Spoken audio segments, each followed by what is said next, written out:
This is Josh Larsen from Filmspotting and Think Christian, and you're listening to The Substance.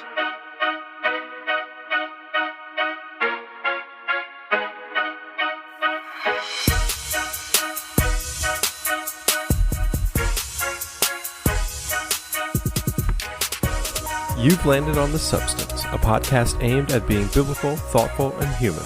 Join us every other week as we engage the culture without the culture war. I'm Dave Hallahan, better known as, or more often referred to as, Editor Dave, and I'm glad that you're here.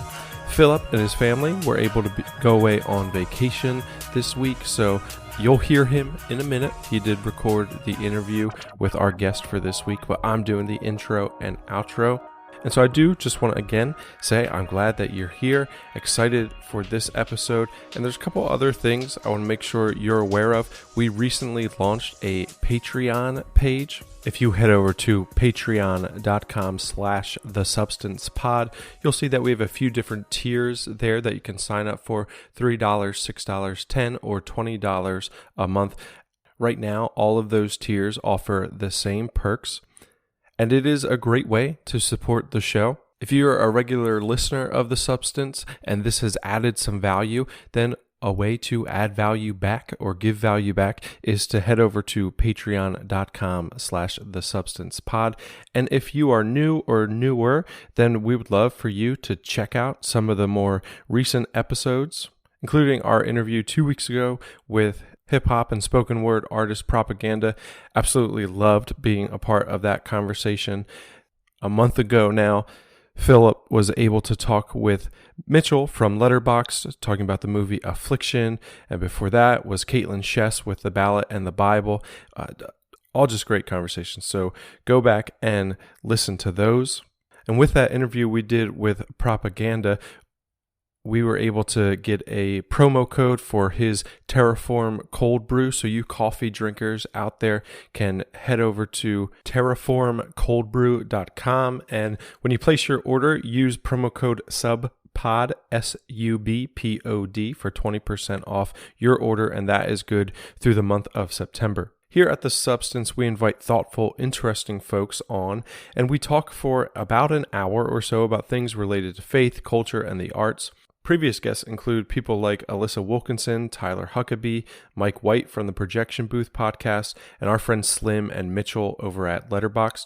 And this week, we're excited to welcome Josh Larsen back to the podcast. Josh has been on before, but if you're not familiar with him, he's a Chicago film critic, host of the longtime running Filmspotting podcast and the Think Christian podcast, author of Movies Are Prayers, and his new book, which is the topic of conversation for this episode, Fear Not, A Christian Appreciation of Horror. Philip and Josh cover a lot of ground in their conversation. Can people of faith be edified by horror stories? What unique truths are specific horror subgenres positioned to help us think about? They cover slashers, sex and death tales, monster movies, prophetic horror, and more. I'm sure that you will enjoy this conversation. So here it is, Philip and his conversation with Josh Larsen. Josh Larsen, welcome back to The Substance. It's good to be back. Last time we were talking about The Living Dead. Was that about a year ago? Or that was last year. I think we recorded in September for an October release for Halloween. So that was literally that was 11 months ago. And okay. I think your book was maybe even finished. And you're like, yeah, it's going to come out sometime. I think they might hold me until next fall. And here we are. Here we are. Yeah, well, it's good to be back on the show. Yeah, it's good to have you. I was looking at some of the promotional materials, and I think with all the social media feeds and different things going on right now, I'm not even sure where it was or where we shared it, but I loved that there was a little clip from Night of the Living Dead in your Fear Not promo. And I was like, hey, Substance tie-in and Fear Not. Like, we talked about it. If you want to hear Josh talk about that, we've got him for an hour. Yep. Yeah, that worked out well.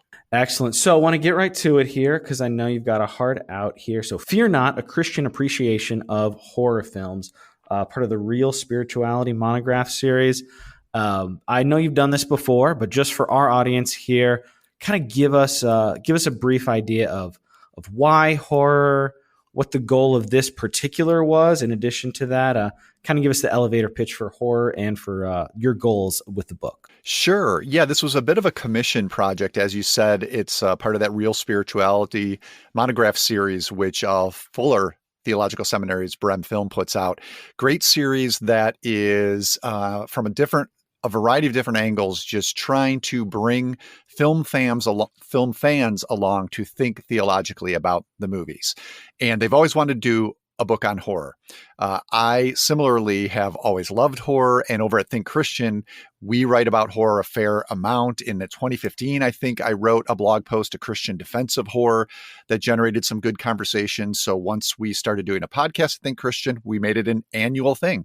We just talk about a classic horror film and a recent one, particularly from a theological perspective. So what the folks at Real Spirituality were interested in is basically that, an introduction on one level to horror for those who are maybe a little have a little trepidation about it, but love movies.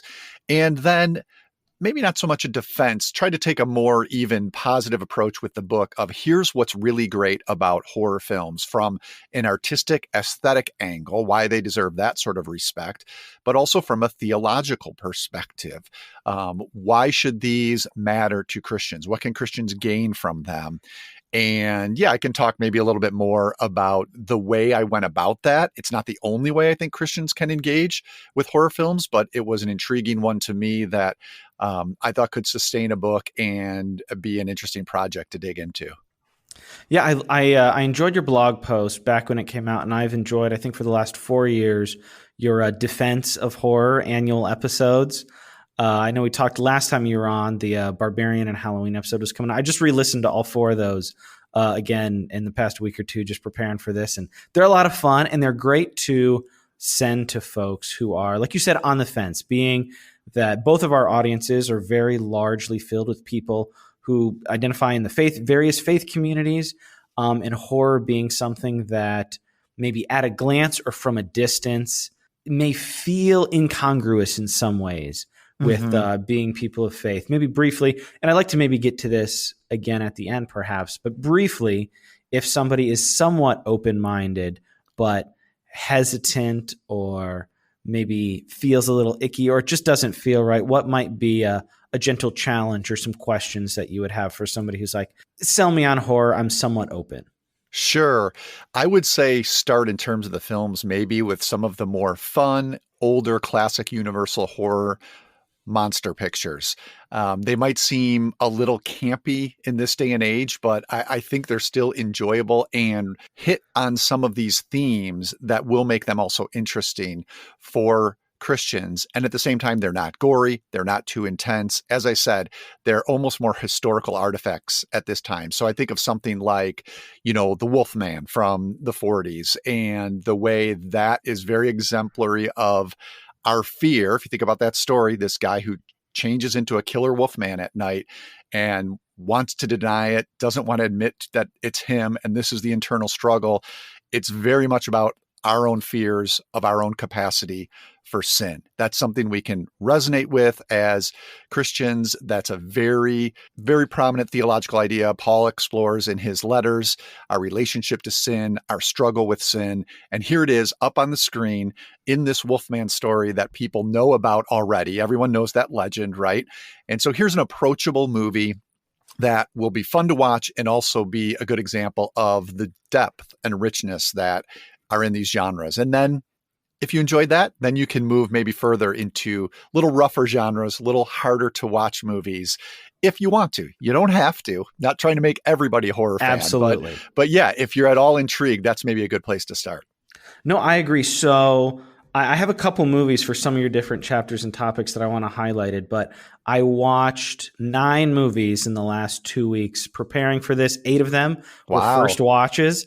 And my highest rated was a much older film that I had heard about, but had never really dove into, and it was an absolute delight. All of them that I watched, I enjoyed, but the one that I enjoyed the most, that I could absolutely see over the coming years be on some of my all-time lists. And we're going to get to that here in a little bit. So I did want to hit, though, for maybe some of the people who are not as open-minded, and you deal with this right away. Talk to me about the Philippians 4:8 crew and how you engaged with that with Bonhoeffer. Yeah. So that's a verse that, I think anyone, not just horror fans, but people who engage with arts like film, TV, and so anything forth. cultural, or even Anything like cultural. Yeah, I think that's fair. Anything in the culture. Yeah, you'll be challenged on occasion by those who choose not to do that with this verse. Finally, brothers and sisters, whatever is true, whatever is noble, whatever is right, whatever is pure, whatever is lovely, whatever is admirable, if anything is excellent or praiseworthy, think about such things. And on the surface, that would seem to say, so stay away from horror. And so I do spend some time, this is in the introduction you're referring to, just looking at the context for Paul's letter to the church in Philippi and how it was more of a positive letter. This wasn't a church in crisis. This was, praising this church for having these qualities and seeking these qualities, which is all good. I think we would all agree on that. But it wasn't sent to them, in other words, as because you've been doing this, put that away and you should do this, right? It's not an either or admonition that we are getting there. And the evidence of that, I think, is how much horror there is in the Bible. How many Bible stories have, not only existential terror and unease and anxiety that we all feel, but very explicit things that are in horror films, demons, ghosts, murder.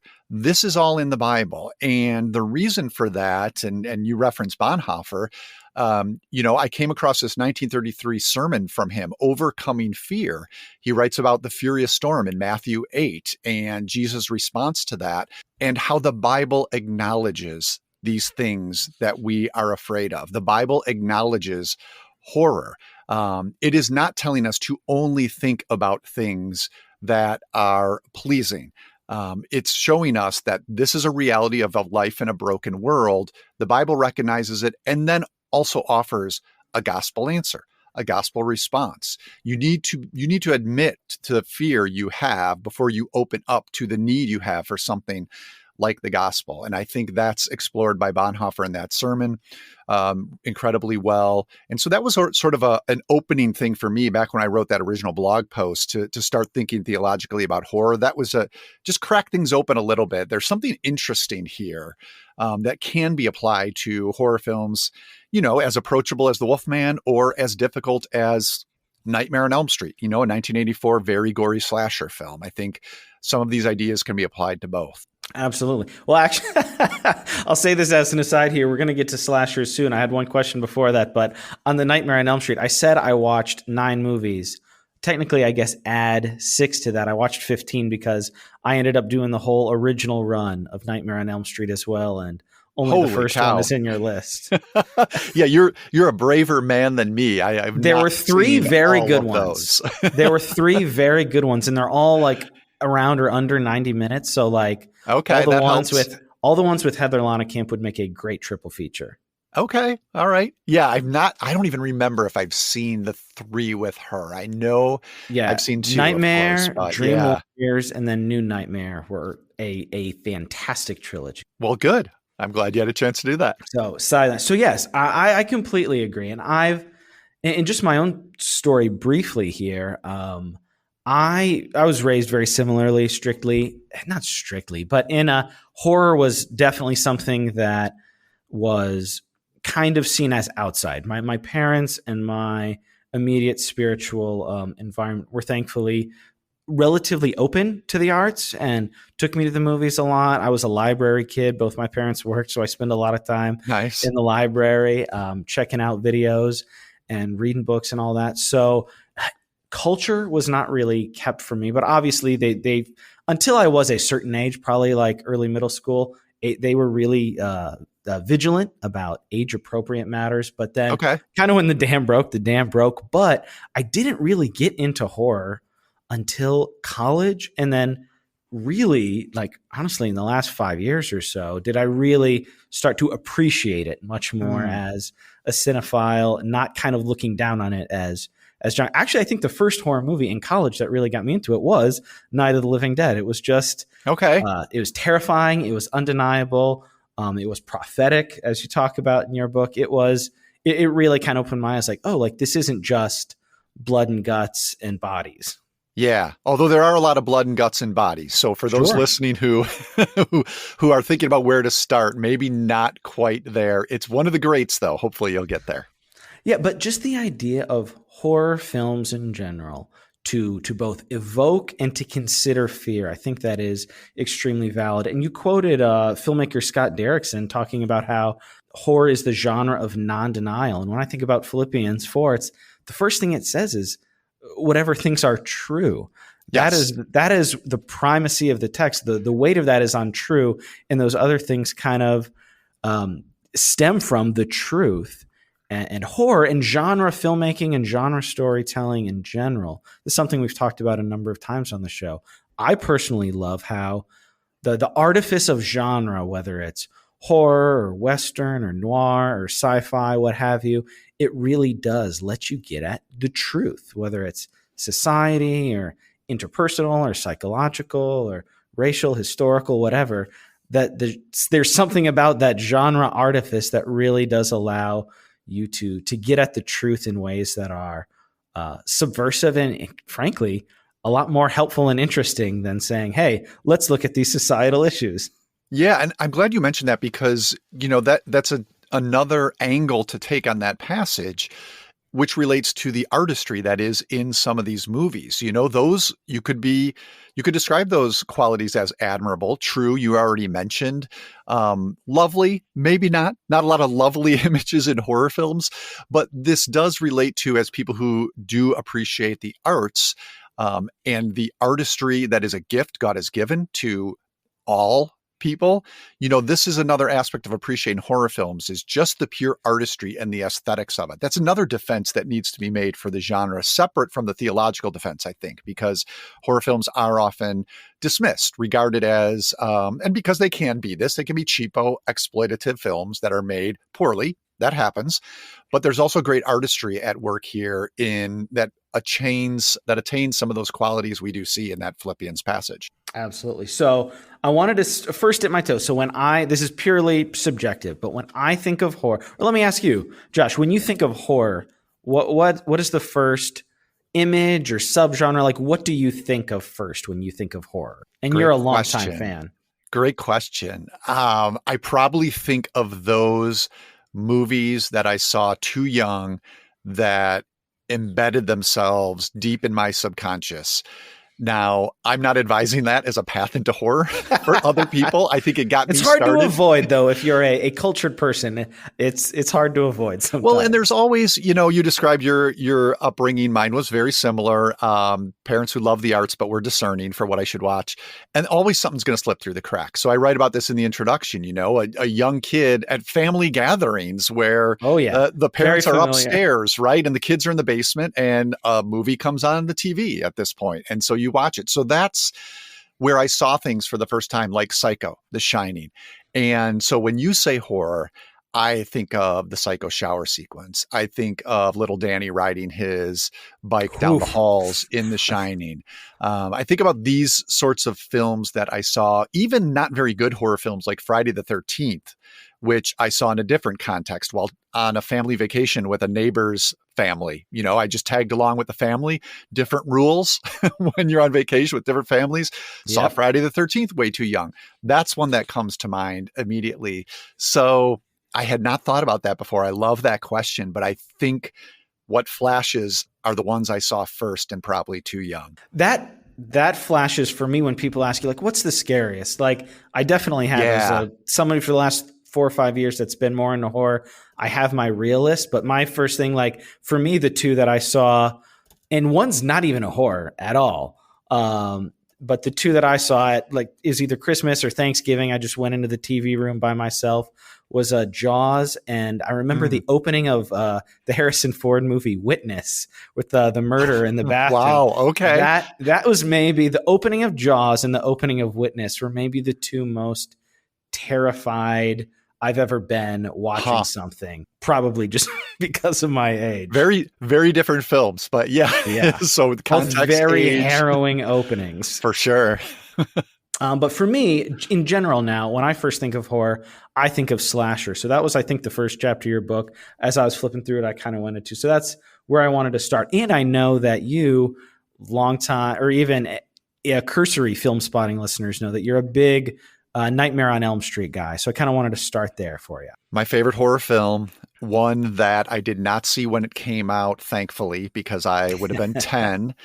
So it was probably not too long after that, as those sequels you mentioned started coming out. I probably saw it. Cranked those out. Yeah. So I probably saw it in some context, late 80s, I would think. But it's one that had an early hold on me because of that, and has just shown me more richness as I've revisited it, the more I've come to learn about movies and appreciate them and study them.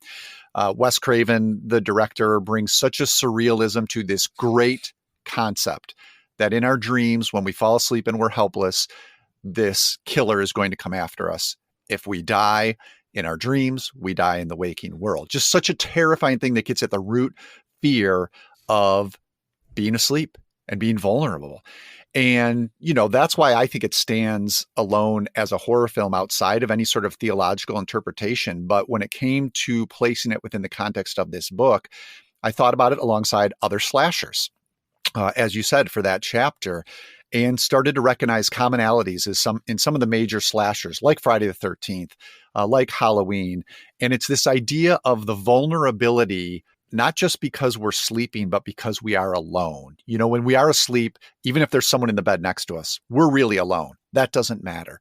And how many of these slashers, we think about the term that's fairly common now, the final girl. It's because she's the last one left. And the victims are often on their own when these monsters or killers are coming after them. And the way I broke through with that for sort of a theological spin was thinking about Christ being alone in the Garden of Gethsemane. And I want to let you do this. I couldn't help but now, listening to Film Spotting for a long time. I don't think the book had arrived. I think the book was in the mail from the publisher. I was like, I better get started on this. I'm going to start. I think Nightmare on Elm Street was the first one, or a couple months previously, I'd watched People Under the Stairs just because a new edition had come another out. Craven film. Enjoyed. Yeah, I didn't even think. Yeah, another Craven film, but. So to actively prepare for this, I watched Nightmare on Elm Street, and I was like, I wonder if Josh is going to pull the disciples thing. Like, as a person of faith, I feel like you almost can't not. Especially so you went there too. When he falls asleep twice, I was like, I don't know if there's anything there, but that's very Gethsemane-esque. That's awesome. I love that occurred to you. Yeah, because it makes me feel like I'm not crazy in seeing that, right? And you're referring to Glenn, Nancy's boyfriend, played by very young Johnny Depp in A Nightmare on Elm Street. Heather Langenkamp's heroine asks him to wake her up if she's struggling, and he does fall asleep. So there's that surface parallel, but I do think it echoes this notion of loneliness, which is pervasive for Christ in the Garden of Gethsemane. He feels even abandoned by God at that point. It's not just that the disciples fall asleep twice, like Glenn, but it's that he feels abandoned by God in that moment. And I'm thinking more about these slasher films and how crucial that is. You even see it in some of the landscapes, something like the Texas Chainsaw Massacre. Lonely, barren Texas landscape evokes this idea of being abandoned. And if we extend that to existential theological terms, it's this fear, of course, the same one Christ had, of being abandoned by God. So it seems like a surface level connection, but for me, I do really feel like these movies work on us so deeply and subconsciously that they're tapping into some of these troubling things that are also deeply theologically troubling, deeply existentially, spiritually troubling. And even something like Nightmare on Elm Street works that way. No, and I completely agree. I think that, and to my wife's chagrin, I really have become a fan of slasher movies, but no disrespect at all, because I like them a lot. I'm a big Halloween fan, and now after visiting this, not quite ready to put it at the top of my list. I really enjoyed that first Nightmare on Elm Street a lot, and the Heather Langenkamp.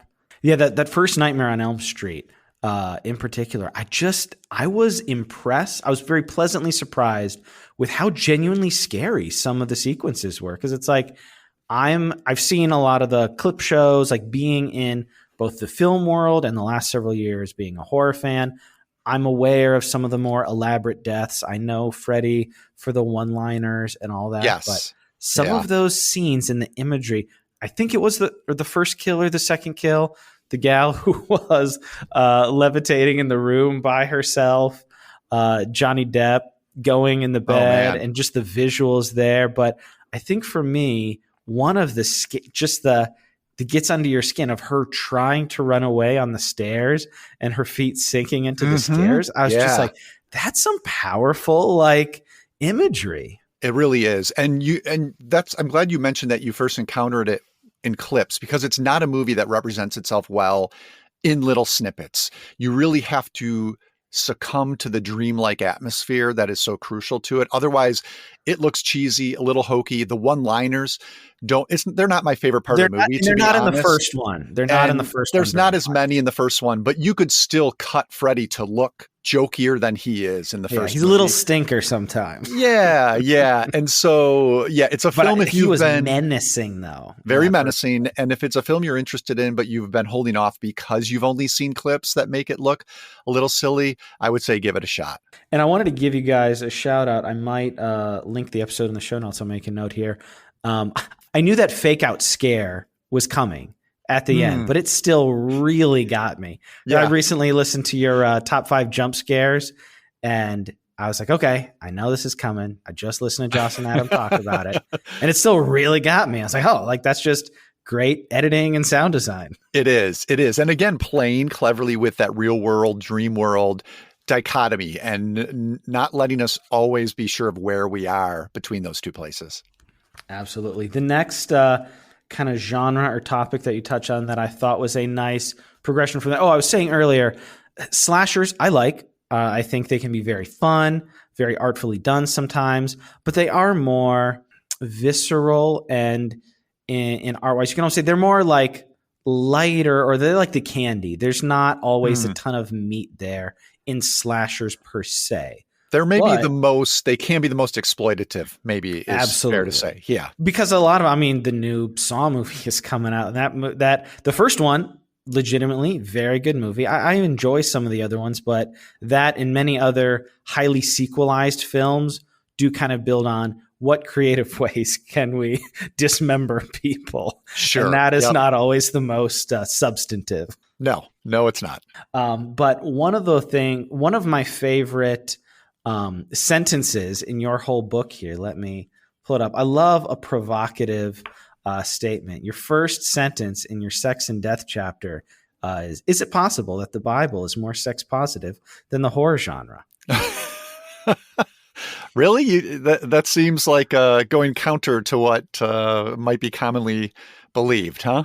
Yeah. Well, I've heard you talk. I knew where you were going, but I was like, that is perfectly engineered to kind of send out there into like, that's a good tweet, or that's a good like blog on a Christian site to pick up. It's like, the Bible's more sex positive than the horror genre? Yeah. Well, what's happened to my writing? I'm writing in the form of tweets now is what I hear, but no, this is something, it's again, kind of born out of a Think Christian piece that I wrote around the film It Follows from a couple of years ago now. And that's a film that takes sexuality quite seriously as a sexual relationship as something that matters, which seems basic, but that's not where certain aspects of the culture want us to think about sex, right? It's just, we like to think about it, or we're told to think about it as just a physical act that anyone can do with anyone at any time and move along. It's very mercenary, very utilitarian. And so here It Follows was a film that, without being preachy, while being very scary, it's in the manner of Halloween, kind of a throwback to that. The concept is that there's a curse that is being passed through sexual partners. And when one person has the curse, if they don't have sex with another person to pass it along, then this mysterious monster will follow them. They don't know what it looks like, could take any form of a person, and kill them. And a lot of critics saw this as, well, it's an allegory for STDs, right? Something like that. Certainly works at that level. But to me, as someone who's very interested in how we think about sex as Christians, or how we think about sex in the culture in general, it was saying something unique that's very different from slasher films like Friday the 13th. or Oh, even absolutely. Halloween, right? Those films say sex is bad. If you have it, especially if you're a teenager, You'll be you will punished. immediately die. You will Yeah. immediately die and be punished, right? And the survivors of those films are generally the teenage girls who don't have sex. Well, and Friday the 13th, even plot wise, was kind of explicitly built around that concept. It was absolutely, yes. The original inciting incident was that a young boy died because the teenage camp counselors were having sex instead of watching him when he was on the lake. And it's all vengeance from there, right? So again, sex is death. And it follows is suggesting that, well, as the title implies, there's something more important going on in a sexual relationship. It has an existential metaphysical weight. And I thought, oh, that's interesting and really unique for a horror film. And as a matter of fact, does align more with what we see in terms of sex being discussed in the Bible, where it has a metaphysical weight. And beyond that, it's a gift to be, held tenderly and within certain boundaries, but it is a gift. We see this in Genesis. We have all the Song of Songs. We see it in Proverbs described as a gift from God. And of course, going back to the Apostle Paul, someone who put a lot of rules around sex in some of his letters, but also did in some of those letters talk about it as a healthy part of a relationship, a life-giving relationship in marriage. And so I did start to think in terms of the slasher genre in general, particularly, yeah, the Bible overall has sort of a healthier approach and perspective on sex than a lot of these horror movies. And that's not, I think, how the culture at large would think about it at all. No, not at all. One of is staying in the topic. So this is what I was mentioning earlier. My favorite movie that I watched in preparation for this is actually I've been eager to hear this. 1942's Cat People. Oh, okay, great. I was aware of it. I was aware of the absolutely wild Paul Schrader remake, but I'd heard that the original was good. I actually just realized after I watched the film that it's in the Criterion collection, so I'll be picking up the Blu-ray at the November sale. I didn't realize. I was like, I just typed it in at my library. I saw there was a Criterion edition. I was like, oh, I'm picking that up in November on the sale. But I thought it was very interesting. So in my Letterboxd reviews, I usually will clip a line of dialogue that I felt was either funny or interesting or kind of evocative of some of the major themes. The one I wrote for Cat People that I picked up when she is talking about the main character. Irena? Yes. The main character, Irena, is talking about her reluctance and fear of stepping into a real relationship. She says, but I want to be Mrs. Reed really. I want to be everything that name means to be, and I can't. She's asking her husband to be patient, be kind. Let me have time to get over the feeling that there's something evil inside me. And just coming from those of us raised in conservative Christian groups, the sex was very stigmatized. Yes. And being a sexual being, it can be easily to make young people or adults feel that there is something evil inside them merely for the fact of them being sexual beings. And I thought, yes, wow, this was elevated a horror 80 years ago. And to the point we were just discussing, that attitude runs contrary to what we see across the vastness of Scripture, right? That sex in and of itself is evil. But that's exactly what it is in Cat People. It's that is what will turn her, that character, into a panther that kills. If she lets her sexuality out too much, if she gives into her urges too much, she becomes a literal killer.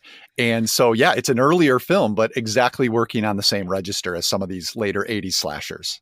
And I thought that was fascinating too, particularly, there's very explicit religious themes in a lot of these classic movies and a couple other that I want to bring up when we talk monster movies. But I thought it was fascinating in Cat People.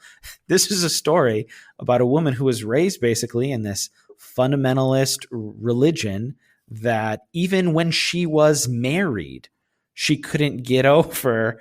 And I was like, wow, I can't tell you how many blogs and podcasts and stories I've heard of my peers talking about the same thing. Like the fear of sex and sexuality getting so ingrained in people when they're young. Obviously, just like everything, good boundaries are good and healthy. Everybody needs them. But when that turns into instilling fear in people, that can easily be brought into adulthood and into marriage, where talked about Proverbs, Song of Solomon, all these things where sex is supposed to be an ecstatic, transcendent gift. But the character, even when she was married, because of her religious upbringing, she was still having that. I was like, wow, like this like we should maybe do a whole substantive cinema on this sometime. Yeah. Yeah. It is a curse. It's a literal curse that is placed upon her. Just having those desires on their face is a curse for her.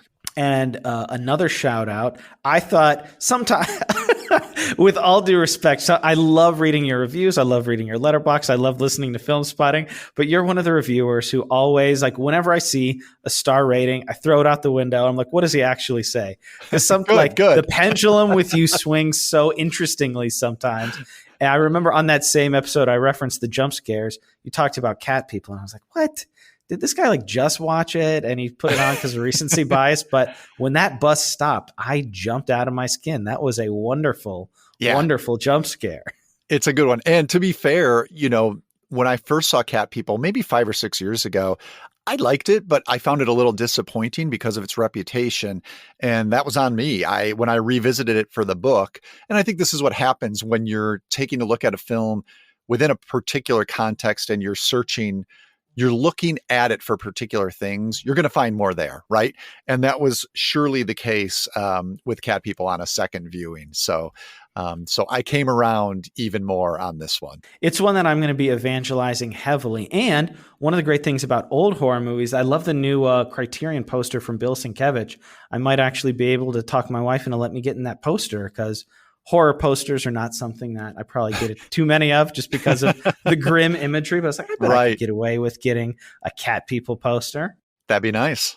So there's two that I kind of, just because of for the sake of time, I kind of thought that they paired very well together, both the religious horror and the monster movies, because I was surprised. I watched four, I think, classic horror movies, and I was surprised a little bit that every single one of them had explicit biblical references, biblical language, calls to God as the sovereign, or the person, God as the being who has ordered nature, and any subversion of God's will is the thing that brings the consequences, or the solution is to try to return to or use the power of God in some way. And I was just really struck by that. Yeah, I think that's, we're talking 30s and 40s here. That's reflective of the time, and Hollywood's understanding of American culture in particular. Hollywood felt like they were speaking to a viewership that was, for the most part, going to church every Sunday. Like the right? Hail Caesar boardroom there. Exactly. Yes, exactly. So this was top of mind for them. I don't think it's so much that the screenwriters here are preaching necessarily what they believed, as much as echoing what they thought viewers would be hearing and be comfortable with encountering these horror stories within that religious context. To me, that's why it was. You still see religious horror today, of course, but it's a different context now. It's this more secular age. Just if we think about it in terms of church attendance, we're all familiar with those numbers that's just been plummeting in recent decades. Whereas when these classic horror films you're discussing were coming out, church attendance was, I don't know if it was rising, but it was definitely higher. It was the norm. Now. Maybe the norm is a good way to put it. Yeah, they're speaking your to average the norm, person right? who went, like the average whole families went to the movies to get, like, going to the movies was very different in the 30s and 40s than it is now. And everybody went together. And I mean, obviously you might not take your young kids to see Dracula or the Wolfman or Creature from the Black Lagoon, but like they were mass products for everyone. Mass products. Yep. And so this was Hollywood's understanding of the mass audience then. This is the culture the mass audience lived in and wanted to hear being spoken to, essentially. Yeah, absolutely. And I really like those a lot. I wasn't sure, like I love all movies. I don't have any bias against old or foreign or any of that, but I was like, I wonder how I'm going to think. Because I think last year I had intended to watch all of the Universal Frankensteins, but I instead got waylaid because my library, the Hammer Frankenstein films came in first. So I powered through a ton of Hammer last year. So this year I'm going to try to do more of the classics, but I was like, these are all really good. They're so fun. And yeah. the production design cannot be beat in those. Some of those, Dracula's The creature castle from the or Black Lagoon looked incredible. the costume design in that case is unreal. I mean, computer generated imagery couldn't come anywhere near that costume The suit design. looked amazing, and he somehow breathed in it. And that was like 80 years ago. Yeah. It's great. Come on, guys. But also the studio system gave them probably funding and infrastructure that was maybe a little bit more conducive. But I was just very, very impressed with those. Yeah, they're a lot of fun. So on the other side, you talk about directly religious stuff. Ganja and Hess is one I'm very excited to catch up with. I haven't done that one. But a movie that has haunted you professionally and in your podcast career is The Exorcist. And just want to do a quick check-in and kind of see where is Josh Larsen now on William Friedkin's The Exorcist? I think I'm where I was maybe 2 or 3 years ago, which is the highest I've ever been on it, which is to say appreciative, but still have quibbles, which puts me on the outside looking in. This is generally, especially when you talk to people of faith, this is the horror film for them, which I get because it directly wrestles with questions of faith. It's very well crafted.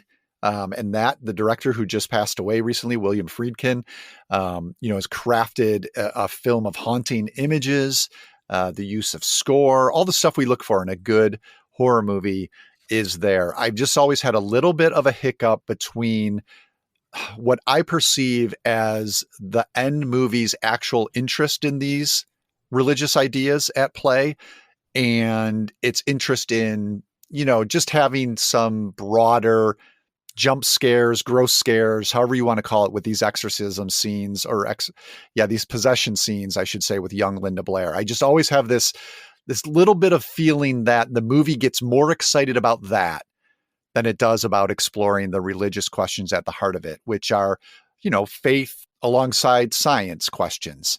Very interesting stuff. That's where the movie's at its best. I guess I wish it was more about that, than I find it to be.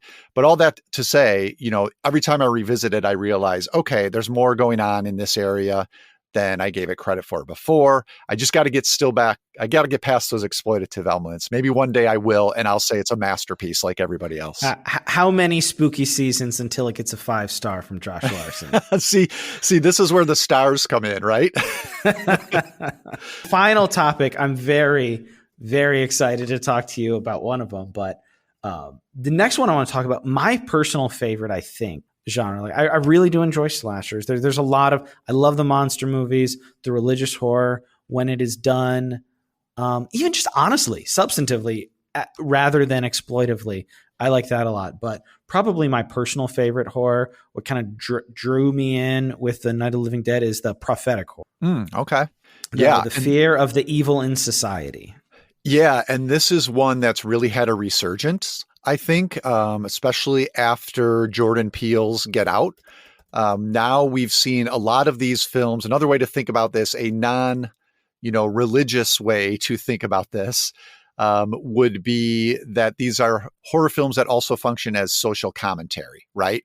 And when we talk about it in theological terms, that's when I say, well, it's a fear of societal evil. It's a fear of these movements, these institutions, these ideologies within society that are representative of evil. So you think of things like rampant consumerism, racism, and so many of the great horror films do tackle exactly some of these ideas. And the best ones, I think, do it, even though you know what's going on, they still do it cleverly and they don't let that overtake the horror. And so you mentioned in terms of zombies and George Romero's Night of the Living Dead, I think his Dawn of the Dead even does this more explicitly, but it still works really well when he set that zombie movie in a shopping mall. This was, I'm forgetting the date, but 80s, I believe. 78, at this point, late 70s. Okay, 78. I believe. And, shopping malls were like a central part of American culture.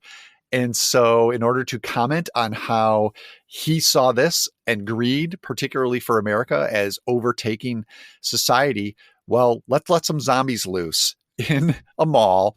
And you have a couple metaphors working here, right? You see these zombies, these are the Romero zombies. So they're moaning and shuffling about as they walk through these stores, obviously lampooning what Romero sees as Americans who have given themselves over, their entire identity over towards consuming products.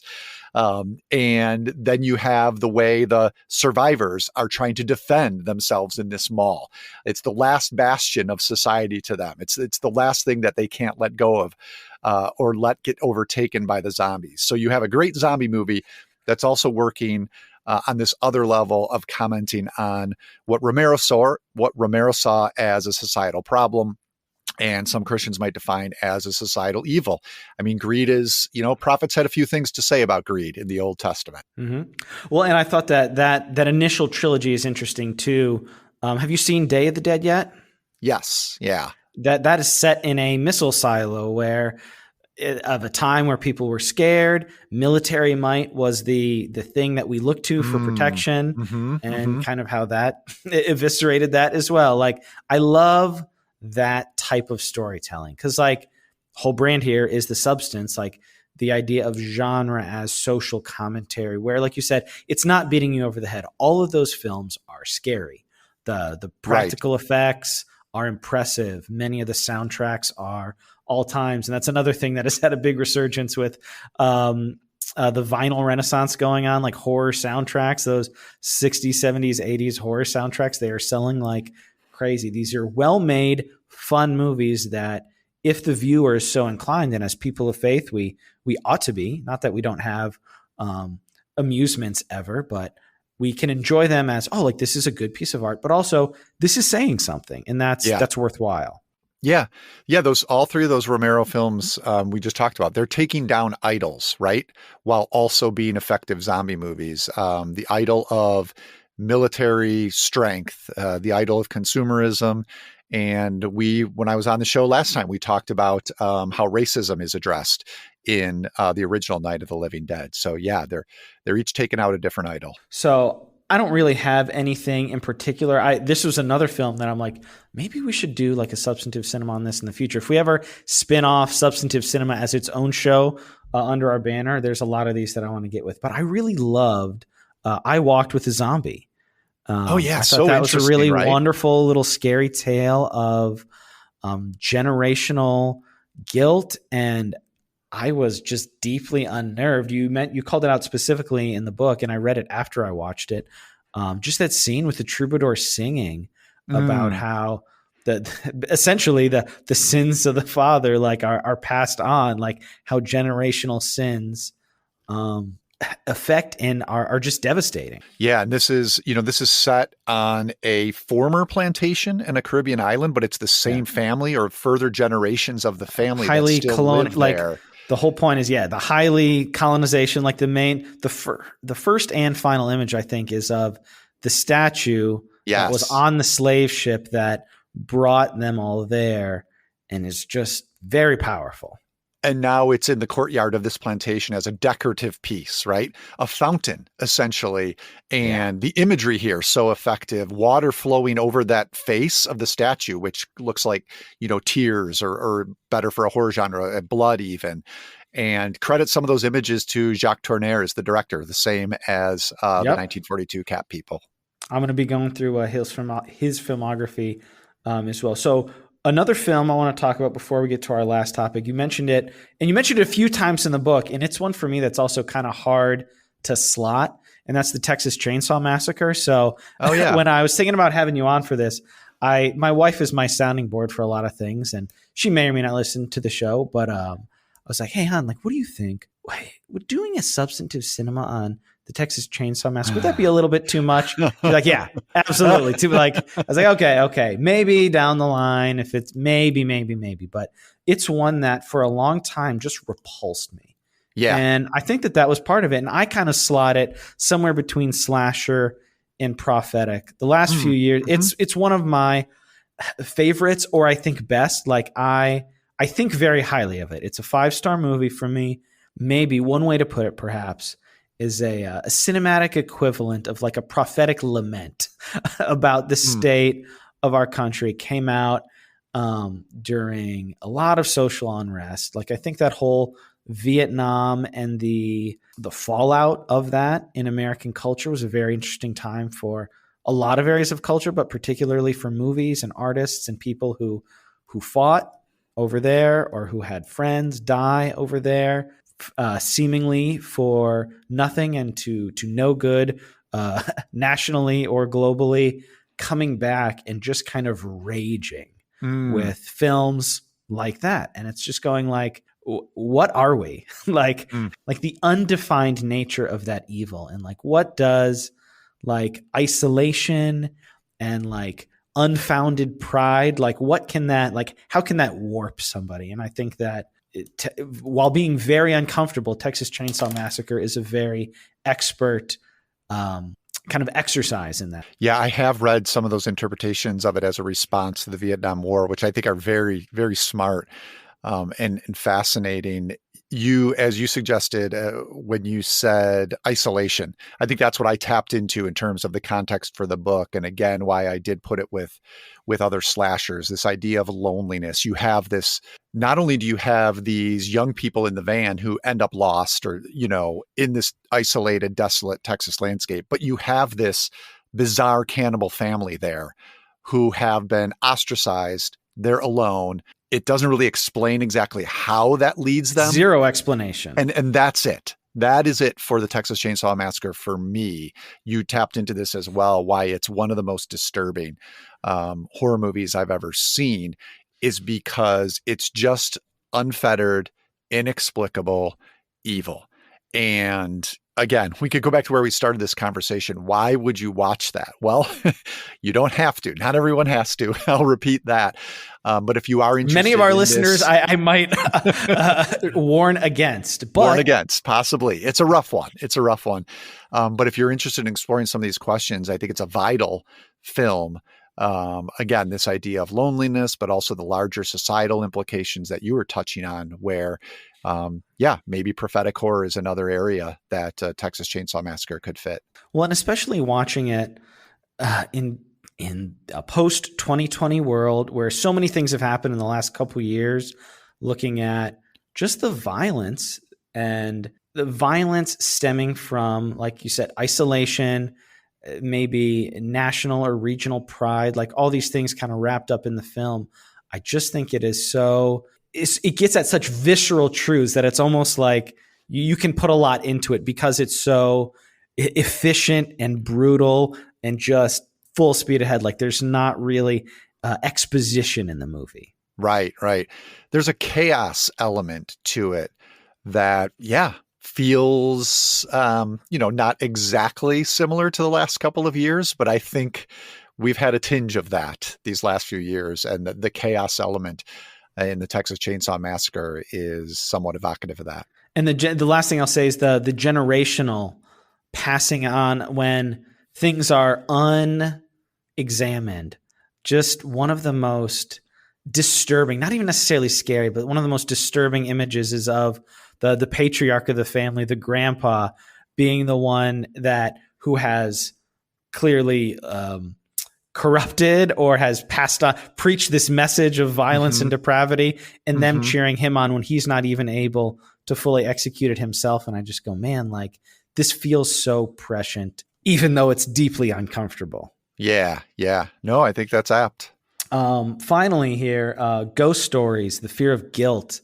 One of my movies that I looked at your list, I'd seen about just under half of them when you posted your Fear Not list. So I watched several of them.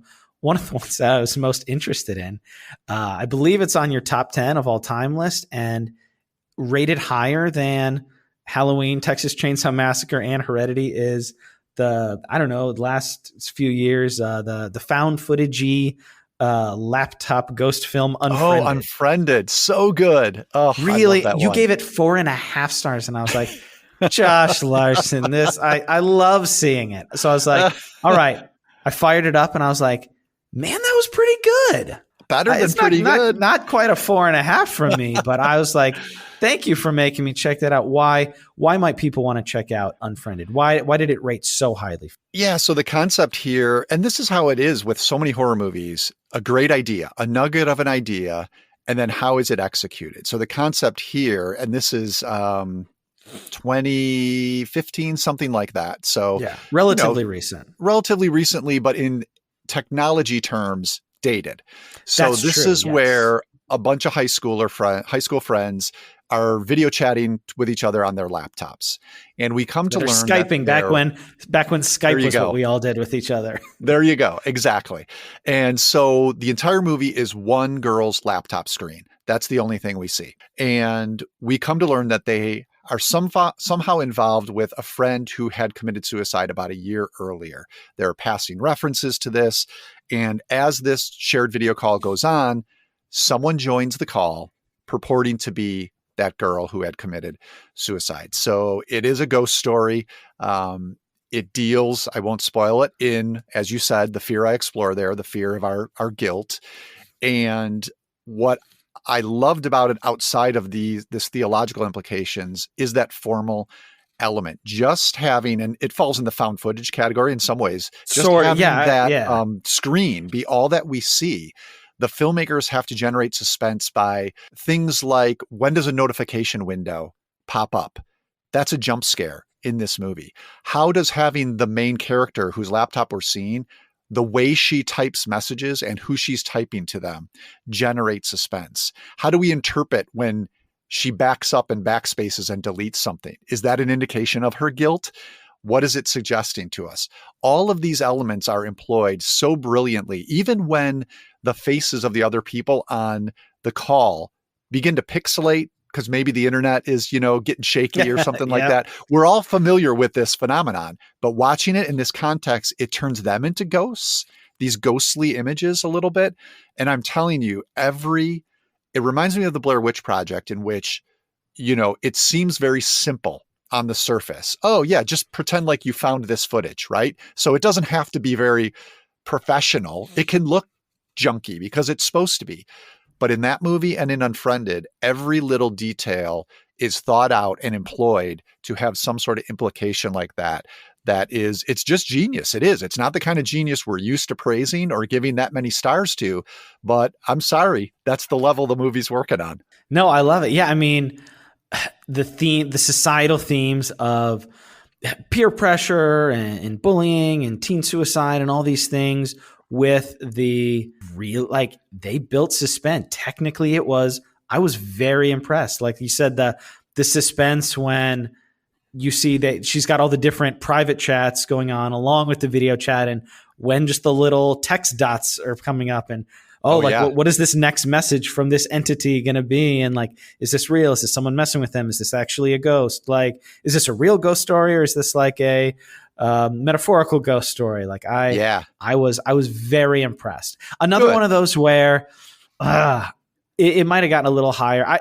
It got a perfect 3.5 and a heart for me. I thought it was great. It might have gotten a 4 or 4.5. It was one of those movies that if it ended 5 seconds sooner, I think they went for a little bit of cheap extra sauce on the end, but it was very effective and a wonderful movie. All right, I'm gonna give you a blessing of freedom to let the stars go, and don't worry about what makes a half star or not. It's my gift to you. No, I was very pleasantly surprised with Unfriended. Cat People was my favorite, but I was like, good. I remember seeing the trailer for it and the poster for Unfriended when it came out, and I was like, I'm going to pass on that one. Yeah. Well, and we've gotten, variation sense and the generating. I hear the sequel is good. I've not seen the sequel to that one, but even generating suspense by text, like incoming text, that's a common trope already, right? By now. Sure. So some of that stuff. Yeah. And but 8 years ago, that was probably maybe a pioneer, perhaps. Yeah. It may not have been one of the first, but it was definitely fresher at that point for sure. Absolutely. So, and I also really loved at the end of the book, you're like, well, because it was intended to be an overview, right? Even maybe for some college students or things like that. Yeah, that's what the folks at Real Spirituality were thinking of it as. They wanted to be approachable, digestible, assignable for, a semester's class, something like that. Yeah, I like how you said, apologies if I didn't include your favorite movie in there, but you had 65 that you covered to some degree of depth. So Yeah, I feel good about that. yeah, I'll include the letterbox list with all of your filmography there in the show notes there. Well, Josh, finally, before I let you go, obviously we mentioned several here. They can be ones we've mentioned. They can be new ones, personal favorites. If you could recommend for Substance shout-outs, 1 or 2 movies that you would like, maybe one for everybody and then one for people who are maybe a little bit more of the enthusiast side. In terms of horror, you're talking about? I'll say yes for this, since that's where Okay. we're appreciating horror this hour. Okay, so one for everybody. Revisit Jaws, because everybody's seen Jaws, and think about it in horror terms. And I think that might move you a little closer to, I consider that a creature feature, but it might just move you closer to the genre in general. And then a harder one. Boy, if you really want to be bewildered, you mentioned it, Ganja and Hess. This is a sort of vampire movie that came out during the blaxploitation era, deeply concerned with religious ideas. It kind of pits Black American Christianity alongside an imagined, made up for the movie, but in African religion, and asks what belief means in both contexts, all within the context of a vampire movie. It's really weird. It took a second viewing for me to even begin to get my head around it, but it's one that I'm guessing maybe a lot of listeners have not even heard of. So if you really want to dive in deep, check out Ganja and Hess. Excellent. Well, Josh, thank you for your time today. We'll have links in the show notes to buy your book. Where can people find you? Oh man, you mentioned what social media is like these days. I'm just about everywhere except TikTok. So using the handle Larsen on Film, Larsen on Film, if you wanna look for me at your social media platform of choice. Otherwise, I'm doing work every day over at thinkchristian.net and then the weekly Filmspotting podcast as well. Excellent. I have links in the show notes there. Everybody follow Josh. I really appreciate all the various things that you make for us and for the culture, the world, and the church. And thank you for your time here. Thanks, Philip. I appreciate that. Thanks for having me back on the show.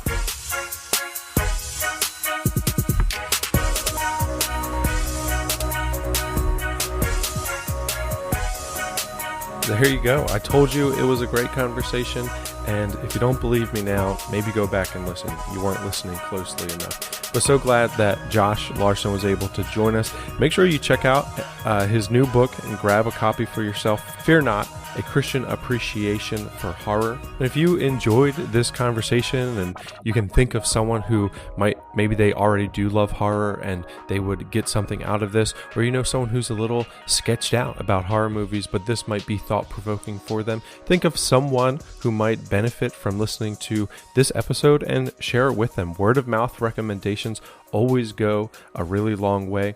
Another way to help the show is to give us a 5-star rating and review wherever it is that you listen to podcasts. And then, of course, you can financially support the show as well by going to patreon.com/thesubstancepod. Sign up for one of those tiers, $3, $6, $10, or $20. Right now, the benefit for all of our patrons, regardless of tier, is that you will help us decide some of the future books and movies that we will cover here on the Substance Pod. We'll give you first pick. We'll put out a couple different books, a couple different movies. You'll vote on them, and then those will be the ones that you hear covered on the Substance. So if you want to be a part of helping direct this show, then you can head over to Patreon. And another perk that I talked to Philip about, I've been writing over at hallahan.substack.com, and you can go be a free subscriber over there. Along with the writing, I'm doing a podcast episode once a month, but I'm recording them well in advance. And so I'm actually going to release them early for patrons of the Substance Pod. And so actually within the next week or so, you'll be able to hear me, Editor Dave, talk with Andrew Whitehead, who is a professor of sociology at Indiana University, Purdue University, Indianapolis, co-author with Samuel Perry of Taking America Back for God, but author of his most recent book, American Idolatry: How Christian Nationalism Betrays the Gospel and Threatens the Church. And so we discuss that book. And so if you want to hear that conversation before anybody else is able to, and other conversations like it, I have one scheduled with Josh Thomas, who is the Director of Mobilization for International Justice Mission Canada. We're going to be talking, so you'll hear that probably some point in October. And I've got a few other ones coming down the pipe. So if you want to hear those types of conversations and help direct the Substance Pod, and this is a podcast that has benefited you, then we ask you to consider becoming a patron. Again, that's patreon.com/thesubstancepod. Well, thank you so much for tuning in, for sharing, for giving us a rating and review, for letting a friend know about this, and for considering that Patreon.